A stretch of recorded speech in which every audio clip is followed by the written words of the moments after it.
The story of the boy who doesn't like to study. There was a boy called Mac, and Mac didn't like to study at all.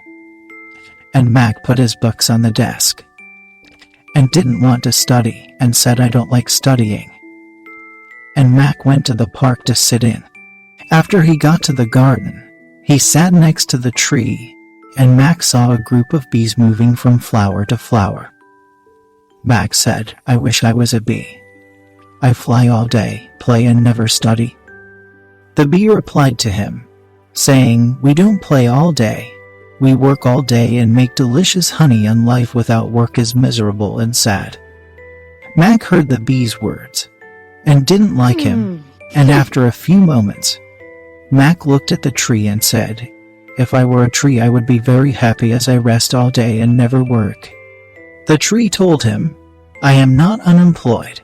The roots work every day and take water and food from the soil in order to give you the beautiful fruits." Mac didn't like the words of the tree. Moments later, Mac looked at the flying bird and said, "I wish I was a bird to fly and play and never work." The bird answered him and said, "Your thinking is wrong, because I work every day and search for food for my children every day."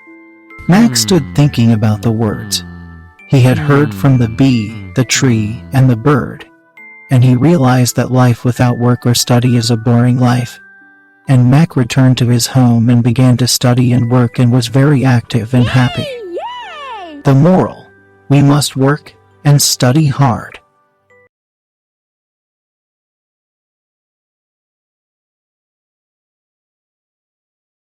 The story of the shepherd liar. One day there was a shepherd who was grazing sheep on the hill next to the village, and he used to go every day.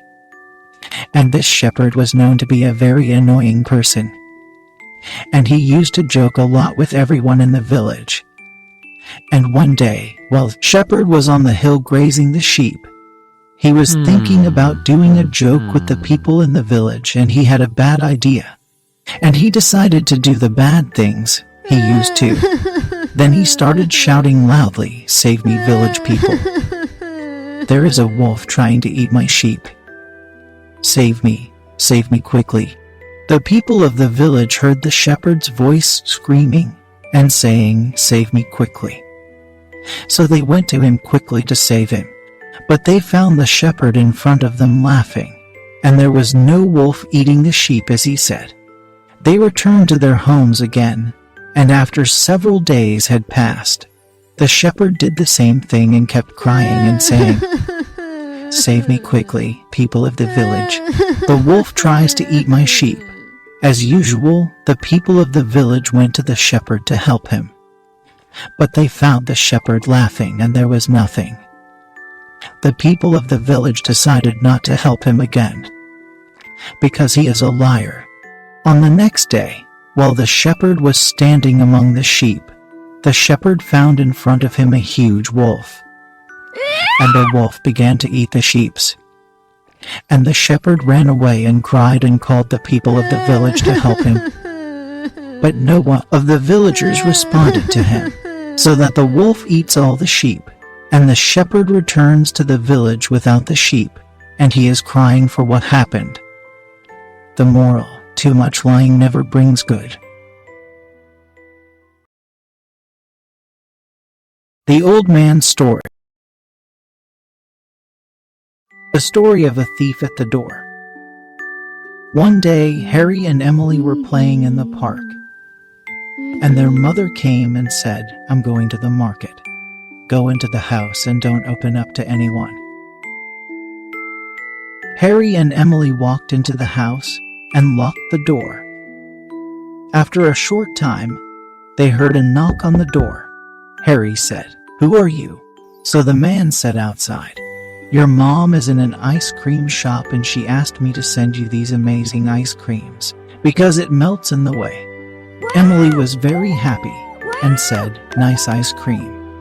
She quickly went to the door to open the strange man. Harry refused and said, "Remember, our mom told us not to open up to any stranger." Harry got angry and said, "We'll never open the door for you." The man said, "Your mother also sent beautiful gifts, so let's see them together." Harry said, "I will not open the door for you until my mother comes, so get out of here right now." Suddenly Harry heard his mother's voice screaming and saying, "Who are you? What are you doing here in front of my house?" So the strange man fled very quickly when he saw the mother. The strange man was a thief. When Harry heard the mother's voice, he opened the door for her and told her everything that had happened. The moral: obedience protects us from dangers. The Old Man's Story. There was a stingy old man living in a house with a garden. This curmudgeon was hiding all his gold coins in a hole inside the garden, and he was doing it every day. And he was putting a bunch of money inside that hole. And he kept doing this every day. He didn't want to spend any money at all, because he was putting it in the hole. One day one of the thieves saw the old man putting coins inside the hole in the garden. So the thief decided to sneak the old man and steal the money in the hole. After night fell, the thief went to the place where the old man had put the coins and stole all the money. In the morning, the old man came to the hole in which he was putting the money, and the old man was shocked as he didn't find the money and gold coins that he was putting in the hole. And the old man began to cry over the loss of gold coins. Then his neighbor heard him crying and told him what had happened. The old man told him everything. The neighbor said why you weren't putting the money in the house and being easy to access when buying something. The old man astonished and said, "I didn't buy anything with this money, just collecting it in that hole." The neighbor was amazed and told him, "Why do you do this?" And the neighbor threw stones into the hole in which the old man was putting the money and told him to keep the stone in the hole because it has no value like the money you kept here in the hole. The moral: do not be stingy.